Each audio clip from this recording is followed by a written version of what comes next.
My aunt sent me to the kids' table and bragged all afternoon about the impossible-to-book Marigold cake. So I revealed that I own Marigold. Go sit at the kids' table where you belong, my aunt said. We hired the bakery everyone raves about for Grandma's 81st. The adults handled the important things, as usual. Pam pointed me toward the little folding table in the corner where my younger cousins were already throwing rolls at each other, and she said it loud enough that half the hall turned to watch me go. I was a grown adult, and I went anyway, because Grandma's 81st was not the place to hand Pam a fight she would enjoy. Pam had run the whole event and made sure everyone knew it. She had booked the room, picked the flowers, and best of all, she had landed the cake from Marigold, the bakery the entire city could not stop talking about, the one with a waitlist months long and a designer people begged to work with. I called in every favor I had, she told a cousin, loud, as she passed my table. You cannot just walk in and get Marigold. You have to be somebody. I drank my soda with the kids. My youngest cousin Tyler asked why a grown-up had to sit with them, and Pam answered from across the room that some people just never quite grow up. The other adults at the main table laughed without really laughing, the way people do when they want to stay on the right side of whoever is loudest. My uncle would not meet my eyes. My cousin Branson did, but only for a second, and then he looked down at his plate. That is how it had always worked in this family. Pam talked, the room nodded, and anyone who pushed back got remembered for it at the next holiday. What Pam did not know was that I owned Marigold, the very shop she had bragged about all afternoon. I was the designer people begged to work with. I had opened the place 6 years ago and built it slow, one wedding and one birthday at a time, while my staff took the orders and answered the phones so most customers never met me. Years back, I had told Pam I was leaving my office job to open a bakery,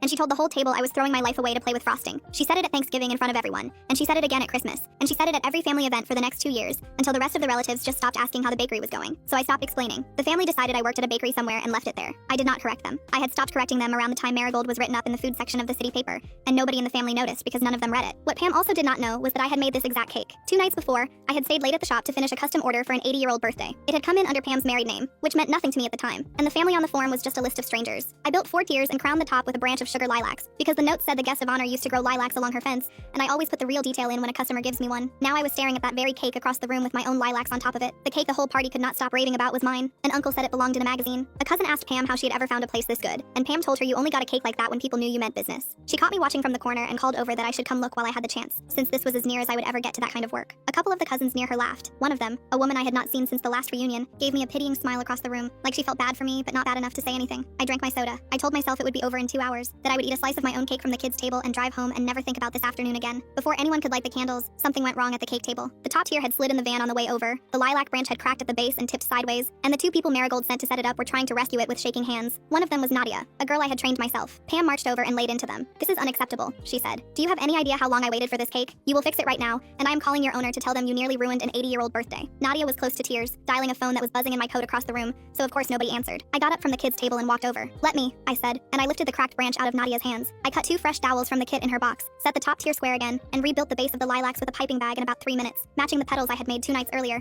because my hands already knew the shape. Nadia looked up, recognized me, and broke into a grin. Boss, she said, you made this one. I should have known the second I saw the lilacs. Pam grabbed my arm to drag me back. Get away from that. You do not put your hands on a Marigold cake. These are professionals, and you are at the kids' table for a reason. Nadia stepped between us. Ma'am, this is the owner of Marigold, she said. This is the person you have been trying to call. Robin designed your whole cake and baked every layer of it. Pam laughed and waved it off and told the cousins near her that the staff had it confused, that her bakery did not let children near the product, that she had booked the real designer herself. The room went quiet after that. I did not push it. I did not pull out proof or stand my ground. I looked at Nadia and said, finish setting up. Make sure the tiers are stable for the candles. And I walked back to the kids' table, because this was Grandma Deb's 81st, and I was not about to turn it into a fight about me. That was the wrong call. Because the second I sat down, I handed Pam all the space she needed to take back control. She smoothed down her blouse, let out a little laugh, and turned to the cousin standing near the cake. She probably works there part-time and told the girl to say that, Pam said, shaking her head like this was all so funny. You know how she is. A few family members laughed. The nervous kind people do when someone powerful tells them it is okay to move on. Pam straightened a napkin and started talking about when to light the candles like the last 2 minutes had never happened. I sat at the kids' table and felt my face get hot. Not from being embarrassed, from the feeling of watching something true get buried because nobody wanted the trouble of believing it. Then Branson drifted over from the main group, pulled up a folding chair, and sat next to me. I watched your hands on that cake, he said low. You did not look at the design once. You rebuilt that branch like you had made it before, did you? I was tired of pretending. Yes, I said. I own the bakery. Nadia was telling the truth. He stared at me a long time, not with doubt, more like he was rearranging everything he thought he knew. That cake belongs in a magazine. Why didn't you ever tell us? I tried, I said. Once, years ago, at Thanksgiving. Pam told the whole table I was throwing my life away to play with frosting. After that, I stopped talking about it. Antonia had been standing close enough to hear. She came over with her arms crossed. Okay, she said. If it's real, just show us. Pull up the business page. I opened the bakery's page on my phone and turned it toward her. The Our Founder section had my photo, my name, the whole story of how I started the business from nothing. I scrolled to the gallery, cake after cake. Then I found it. A photo of the exact cake sitting 20 feet away from us. Same 4 tiers, same lemon layers, same sugar lilac branch, down to the way I always curl the smallest petals inward. The photo on my phone and the cake on the table were the same thing. Antonia looked at the screen, then at the cake, then back at the screen. Her face changed. Not shock exactly, more like something clicking into place. She turned toward Pam, who was still fussing with candles. "Pam!" she said loud enough for everyone to hear. "You need to come look at this." Pam did not even glance over. "I'm busy with the candles, honey. We need to get these lit before the ice cream melts." Antonia did not ask again, but she did not sit down either. She just stood there holding my phone with the screen facing out, and people noticed. A few family members drifted toward our corner, curious. Others stayed near Pam. I could feel the room dividing right down the middle. And through all of it, Grandma Deb sat in her chair at the head of the main table, watching. She had not said a word since Nadia's announcement. She was looking at me, then at Pam, then back at me, and her eyes were sharp and clear the way they always are when she is paying close attention. Pam did not come look at the phone. What she did instead was worse. She set down the candle, reached into her purse, and pulled out her own phone. "You know what?" she said, voice cutting across every conversation. "I am done with this. I am calling Marigold's business line right now. I will get the real owner on the phone, and we can end this little performance." She found the number from her receipt, tapped the screen, and held the phone to her ear. The room went still. And then, from across the room, from the coat rack by the door where I had hung my jacket, my phone started ringing. The bakery line forwards to my cell after hours. It has for years. That is how I handle weekend calls. Pam's phone was pressed to her ear, and my phone was ringing in my coat pocket, and the two sounds were happening at the exact same time. Pam did not connect it. She pulled the phone away, stared at the screen, said, "No answer. Typical." She hung up and tried again. She pressed call a second time, and my phone rang again from the coat rack. Same exact moment her call went through. Tyler, sitting right next to me, looked at the coat rack, then at Pam, and said, "Clear as day. That's her phone ringing every time you call." Pam's face tightened. Her jaw set and her eyes went hard, and she lowered her phone slowly. She did not acknowledge it. She did not say a word about it. Instead, she did something much smarter and much meaner. She turned away from the coat rack, away from me, and walked straight to Grandma Deb's chair. She knelt down next to her mother and took her hand. And when she spoke, her voice was softer than I had heard it all day. "Mom," Pam said, making sure the whole room could hear her even though she was pretending to speak only to Deb. "I spent 3 months planning your party. I booked this hall. I picked your flowers. I found that cake. I did all of it because I love you. And now she is trying to make it about herself."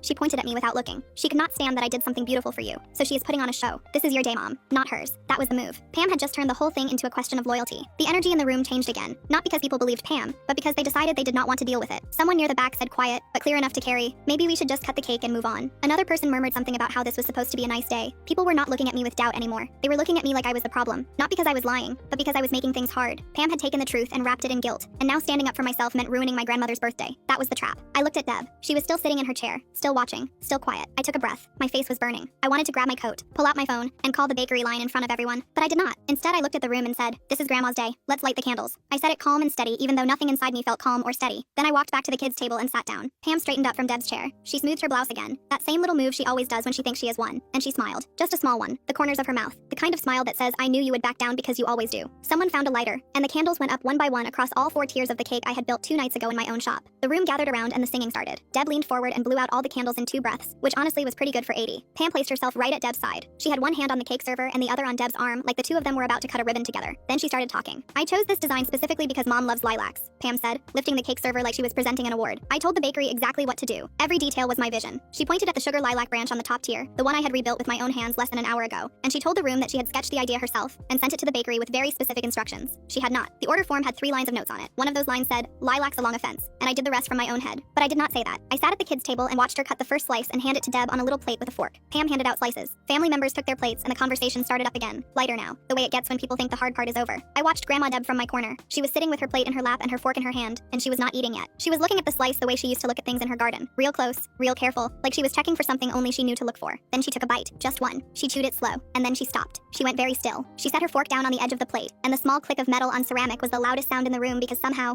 without anyone deciding it should happen, the conversations near her had started to fade. People noticed when Deb stopped moving. She had that kind of weight to her. Her eyes were closed for a second, and when she opened them, they were wet, not crying, just shining. And she looked down at the cake like she was seeing an old friend she had not seen in years. "This tastes exactly like the lemon cake from the church fair," Deb said. Her voice was not loud. She was just saying it. The way you say something when it is so true it comes out of you on its own. The one my granddaughter made when she was 16. The room got very quiet. This was different. This was the quiet that happens when someone old and loved is remembering something, and you do not want to break it. Deb looked around the room, slow, moving her gaze from face to face like she was counting. "The one I told her would make her famous someday," she said, and she was not confused. Her eyes were clear and sharp. She knew exactly what she was tasting. She knew that lemon recipe because she had eaten it 100 times in her own counter area when I was a teenager practicing on Sunday afternoons with her good pans and her old oven. She had eaten the one I brought to the church fair when I was 16, the one that sold out before noon, the one that made her grab my face with both hands and tell me I had a gift. She knew my lemon the way a mother knows her child's voice in a crowd. It was not something you could fake, and it was not something you could mistake for somebody else's recipe. The lemon I used was not standard. I had built it over years, adjusting the ratio of zest to juice until until it sat right on the tongue, and there was no other bakery in the city that made it the way I did. Deb had eaten that cake at every birthday, every holiday, every Sunday afternoon when I was still figuring out who I was going to be. Deb turned her head and looked straight at me. Not at Pam, not at the cake, at me, sitting at the kids' table with my soda and my burning face. "Come here, baby," she said. 2 words and my whole chest cracked open. I stood up and my legs felt like they were made of something that was not quite solid. The walk from the kids' table to Grandma Deb's chair was maybe 15 feet,